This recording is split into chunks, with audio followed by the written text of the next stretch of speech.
দুপুরবেলায় গরম ভাতের সাথে আজকের রেসিপিটা যদি একবার বানিয়ে নাও তাহলে কিন্তু এক থালা ভাত এমনি তোমরা খেয়ে নিতে পারবে। একদমই কম সময় আর কম উপকরণে বানিয়ে নেওয়া হয়ে যায়, খেতে কিন্তু হয় দুর্দান্ত। তার জন্য আমি এখানে একটা বাটিতে 100 গ্রাম মুসুর ডাল 2 ঘন্টা আগে থেকে ভিজিয়ে রেখেছিলাম। সামান্য ঈষদ উষ্ণ গরম জলের মধ্যে ডালটাকে ভিজিয়ে রেখেছিলাম। তোমাদের হাতে যদি সময় বেশি থাকে তাহলে কিন্তু ওভারনাইট ডালটাকে ভিজিয়ে রাখতে পারো। এবার ডালের জলটাকে ফেলে দিয়ে বেশ কয়েকবার ভালো করে ধুয়ে নিতে হবে।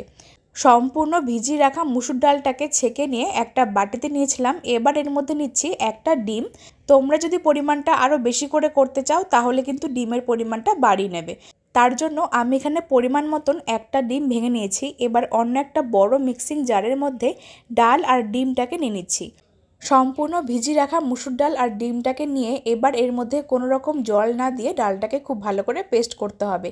যেহেতু এর মধ্যে ডিম দেওয়া রয়েছে তার জন্য কিন্তু কোনো রকম জলটাকে দিইনি, জল ছাড়া এভাবে একটু গোটা গোটা রেখে ডালটাকে পেস্ট করে নিয়েছিলাম। এতে করে কিন্তু রেসিপিটা খেতে ভালো লাগবে। একটু গোটা গোটা রেখে ডালটাকে পেস্ট করে নেওয়ার পর একটা বাটিতে নিয়ে নিয়েছিলাম। এবার এর মধ্যে আরও কিছু উপকরণ দিয়ে নিতে হবে, যার মধ্যে প্রথমে দিচ্ছি পেঁয়াজ কুচি। একটা বড় সাইজের পেঁয়াজ পাতলা করে কুচিয়ে রেখেছিলাম। আর দিচ্ছি ঝাল মতন কাঁচা লঙ্কা কুচি, পরিমাণ মতন 3 থেকে 4 কোয়া রসুন কুচি। তোমরা চাইলে রসুনটাকে স্কিপ করতে পারো।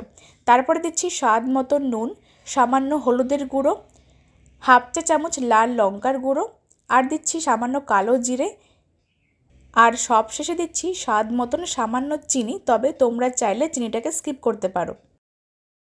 ব্যাস, এবারে এই সমস্ত কিছু হাতের সাহায্যে খুব ভালো করে মেখে নিচ্ছি। আর বন্ধুরা, আমার আজকের ভিডিও তোমরা কে কোন জায়গা থেকে দেখছো সেটা কিন্তু আমাকে অবশ্যই এক্ষুনি কমেন্টে জানিও, তাহলে কিন্তু আমি তোমাদের সকলকে ধন্যবাদ জানাতে পারবো। আর আমার আজকের ভিডিও ফেসবুক পেজ থেকে দেখলে অবশ্যই ফুডিমিতা পেজটিকে ফলো করতে ভুলো না। সমস্ত কিছু খুব ভালো করে হাত দিয়ে মেখে নিয়েছিলাম। তোমরা চাইলে এর মধ্যে অল্প করে বেসন অ্যাড করতে পারো, তবে আমি এখানে আর কোনো কিছু অ্যাড করলাম না। হাতের সাহায্যে মেখে নেওয়ার পর এবার বড়াগুলোকে ভেজে নেওয়ার জন্য গ্যাসের ওপরে একটা কড়াইতে বেশ কিছুটা পরিমাণে তেল আগে থেকে গরম করতে বসিয়ে দিয়েছিলাম। আর তেলটা যখন হাই ফ্লেমে ভালো করে গরম হয়ে যাবে তখন এর মধ্যে এক এক করে বড়াগুলোকে ছেড়ে দিচ্ছি। তোমরা চাইলে বড়াগুলোকে হাত দিয়েও দিতে পারো, আমি এখানে একটা চামচের সাহায্যে বড়াগুলোকে দিয়ে নিচ্ছি। ছোট বড় সাইজ করে যার যেরকমভাবে পছন্দ সেভাবে কিন্তু বড়াগুলোকে দিতে পারো। ফ্লেমটাকে এই সময় মিডিয়ামে করে দিয়েছিলাম। তারপরে এক এক করে বেশ কয়েকটা বড়া দিয়ে দিয়েছিলাম। আর এই তেলের মধ্যে যেহেতু একটা ডিমের রেসিপি করা হয়েছিল তার জন্য কিন্তু তেলের থেকে একটু ফেনা বের হচ্ছে, এতে করে কিন্তু কোনো অসুবিধা নেই। বেশ কয়েকটা বড়া এইভাবে দিয়ে ফ্লেমটাকে একটু বাড়িয়ে দিয়েছিলাম। তারপরে উল্টে পাল্টে বড়াগুলোকে লাল লাল করে ভেজে নিচ্ছি। আর বন্ধুরা, এই বড়াগুলো কিন্তু ভাজতে একদমই সময় কম লাগে আর উপকরণ লাগে কিন্তু একদমই কম। দুপুরবেলায় যখন তখন খাওয়ার আগে আজকের রেসিপি কিন্তু চট করে বানিয়ে ফেলতে পারো, খেতে কিন্তু দুর্দান্ত লাগে। আর গরম গরম ভাতের সঙ্গে কিন্তু একেবারে জমে যাবে। দেখতেই পাচ্ছ প্রায় 3 থেকে 4 মিনিট সময় নিয়ে এইভাবে উল্টে পাল্টে বড়াগুলোকে লাল লাল করে ভেজে নিয়েছি। এখন বড়াগুলোকে আমরা তেল থেকে ছেঁকে তুলে নিচ্ছি আর বাকি সমস্ত বড়াগুলোকে ভেজে নেব।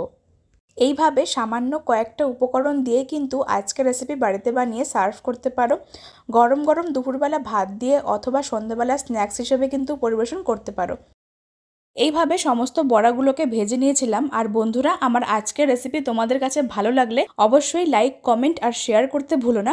আজকের রেসিপি ফেসবুক থেকে দেখলে পেজটিকে ফলো করে দিও, ইউটিউব থেকে দেখলে চ্যানেলটিকে সাবস্ক্রাইব করে পাশে থাকা বেল আইকনটাকে অবশ্যই প্রেস করতে কিন্তু ভুলো না। তো চলো, আজকের রেসিপি এখানে শেষ করছি। সকলেই তোমরা খুব ভালো থেকো।